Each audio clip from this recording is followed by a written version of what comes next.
8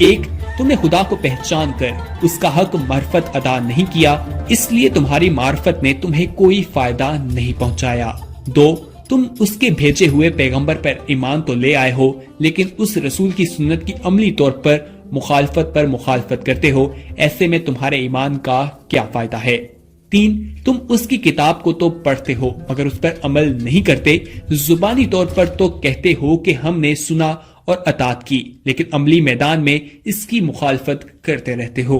چار، تم کہتے ہو کہ ہم خدا کے عذاب سے ڈرتے ہیں لیکن اس کے باوجود اس کی نافرمانی کی طرف قدم بڑھاتے ہو اور اس کے عذاب سے نزدیک ہوتے رہتے ہو۔ پانچ، تم کہتے ہو کہ ہم جنت کے مشتاق ہیں حالانکہ تم ہمیشہ ایسے کام کرتے ہو جو تمہیں اس سے دور لے جاتے ہیں۔ چھ، نعمت خدا سے فائدہ اٹھاتے ہو لیکن اس کے شکر کا حق ادا نہیں کرتے۔ سات، اس نے تمہیں حکم دیا ہے کہ شیطان سے دشمنی رکھو اور تم اس سے دوستی کا نقشہ بناتے رہتے ہو، تم شیطان سے دشمنی کا دعویٰ تو کرتے ہو لیکن عملی طور پر اس کی مخالفت نہیں کرتے۔ آٹھ، تم نے لوگوں کے عیبوں کو اپنے نسب العین بنا رکھا ہے اور اپنے عیبوں کو مڑ کر بھی نہیں دیکھتے، ان حالات میں تم کیسے امید رکھتے ہو کہ تمہاری دعا قبول ہو جبکہ تم نے خود اس کی قبولیت کے لیے دروازے بند کر دیے ہیں؟ تقوی اور پرہیزگاری اختیار کرو، اپنے اعمال کی اصلاح کرو تاکہ تمہاری دعا قبول ہو سکے۔ دوستو، اللہ رب العزت تمام خوبیوں کا مالک اور سارے جہاں کا پالنہار ہے۔ اللہ تعالیٰ غنی ہے، جیسا کہ قرآن مجید میں اللہ تعالیٰ سورہ محمد کی آیت میں فرماتے ہیں، اور اللہ بے نیاز ہے اور تم سب محتاج، سارے بندے شاء و قدا اللہ رب العزت کے محتاج ہیں۔ زمین اور آسمان کے سارے خزانے اللہ ہی کے ہیں، وہی جسے چاہتا ہے اپنے فضل سے نوازتا ہے۔ ارشاد باری تعالیٰ ہے سورہ الرحمن کی آیت میں، اللہ تعالیٰ کہتے ہیں تم فرما دو کہ فضل تو اللہ ہی کے ہاتھ میں ہے، جسے چاہے دے۔ دوستو، ہر شخص محتاج ہے۔ انسان کی محتاجی اور فقیری کا تقاضا یہ ہے کہ بندہ اپنے رب سے اپنی حاجت اور ضرورت کو مانگے اور اپنے کسی بھی عمل کے ذریعے اللہ رب العزت سے بے نیازی کا شائبہ بھی نہ ہونے دے، کیونکہ یہ مقام عبودیت اور دعا کے منافی ہے۔ انسان کی فطرت میں ہے کہ وہ پریشانیوں میں اللہ تعالیٰ کو پکارتا ہے، جیسا کہ اللہ کا ارشاد ہے، جب انسان کو تکلیف پہنچتی ہے تو وہ اپنے رب کو پکارتا ہے اور دل سے اس کی طرف رجوع کرتا ہے۔ حضور اکرم صلی اللہ علیہ وآلہ وسلم نے فرمایا، دعا عبادت کی روح اور اس کا مغز گودا ہے۔ اللہ رب العزت نے انبیاء کرام اور صالحین اور اپنے بندوں کو نہ صرف دعا مانگنے کی تعلیم دی بلکہ دعا مانگنے کا طریقہ بھی بتایا ہے۔ اللہ تعالیٰ نے بندوں کو حکم دیتے ہوئے فرمایا، تمہارے پروردگار نے کہا ہے کہ تم مجھ سے دعا کرو، میں تمہاری دعا قبول کروں گا۔ دعا کافروں کی بھی قبول ہوتی ہے۔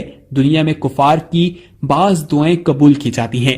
کفار مصیبت میں پھنس کر دعا کرتے ہیں، رب انہیں نجات دے دیتا ہے، اور شیطان نے اپنی درازی عمر کی دعا مانگی جو قبول ہوئی۔ حدیث میں ہے کہ حضور اکرم صلی اللہ علیہ وآلہ وسلم نے فرمایا، میں نے رب سے 3 دعائیں کی، ان میں سے 2 قبول ہوئی، ایک یہ کہ میری امت کہک سالی سے ہلاک نہ ہو، دوسری یہ کہ انہیں غرق ڈوب کر بالکل تباہ نہ کیا جائے، اور یہ دونوں قبول ہوئی، تیسری یہ کہ آپس میں جنگ و جدال نہ ہو، یہ قبول نہ ہوئی۔ دوستو، اس ویڈیو میں ہم آپ کو یہ بھی بتاتے ہیں کہ اللہ تعالیٰ کن لوگوں کی دعائیں قبول کرتا ہے۔ کہا جاتا ہے کہ جو شخص بے بس ہوتا ہے اللہ تعالیٰ اس کی دعا سنتے ہیں۔ قرآن مجید میں اللہ تعالیٰ فرماتے ہیں، بھلا اللہ کے علاوہ اور کون ہو سکتا ہے جو بے بس انسان کی دعا کو قبول اور اس کی حالت کی سختی کو دور فرماتا ہے۔ اسی طرح اللہ تعالیٰ مریض کی دعا جو ہے اسے بھی قبول کرتے ہیں۔ حضرت عبداللہ بن عباس رضی اللہ عنہ سے روایت ہے کہ رسول اکرم صلی اللہ علیہ وآلہ وسلم نے فرمایا، مریض جب تک حالت مرض میں رہتا ہے تو اس کی دعا رد نہیں کی جاتی۔ حضرت انس رضی اللہ عنہ سے روایت ہے کہ رسول اکرم صلی اللہ علیہ وآلہ وسلم نے فرمایا، مریضوں کی عیادت کیا کرو اور ان سے اپنے لیے دعا کی درخواست کیا کرو، کیونکہ مریض کی دعا قبول ہوتی ہے۔